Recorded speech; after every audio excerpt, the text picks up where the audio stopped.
On a articulé le projet d'abord en prenant en compte son passé, son histoire. Le quartier dans lequel on s'inscrit fait partie de l'île de Nantes. Avant, c'était pas une seule île, c'était une composante de plusieurs îles et de prairies qui ont été réunies par le biais des comblements de la Loire.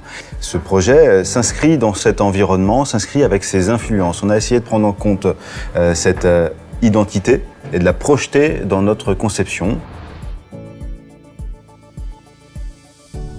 On a le premier bâtiment que nous appelions le boulevardier qui répondait au code de la rue. Donc une écriture plutôt sculptée, dansante, animée, comme l'est le profil de la rue actuelle. Puis avoir une réponse différente avec un deuxième bâtiment qui s'ouvre sur le grand paysage vers la prairie au Duc, que nous appelions l'Indocile, un bâtiment joyeux dans son expression. Et enfin avoir une réponse de cœur d'îlot avec un bâtiment qui vient faire la réunion entre ces deux mondes.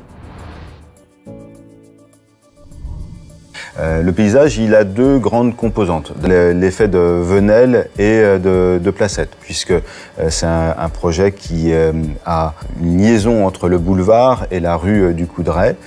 Donc on a une réponse plutôt à dominante minérale autour de cette Venelle, mais qui est quand même colonisée par du végétal. C'est également un lieu d'usage, cette Venelle et Placette, puisque c'est là où s'adressent tous les halls, c'est là où se font tous les parcours quotidiens.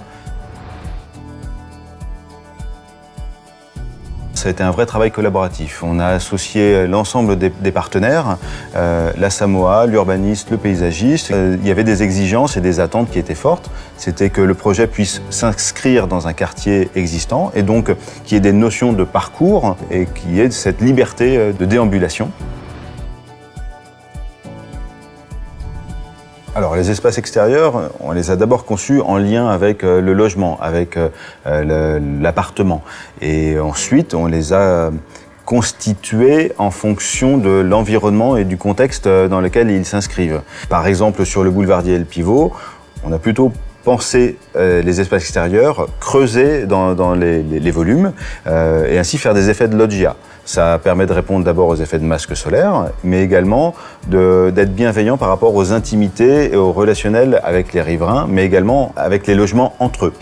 Sur l'Indocile, on a plutôt privilégié des effets de balcons saillants qui s'ouvrent vers le paysage, où on a moins cette problématique d'intimité ou de bienveillance vis-à-vis des riverains.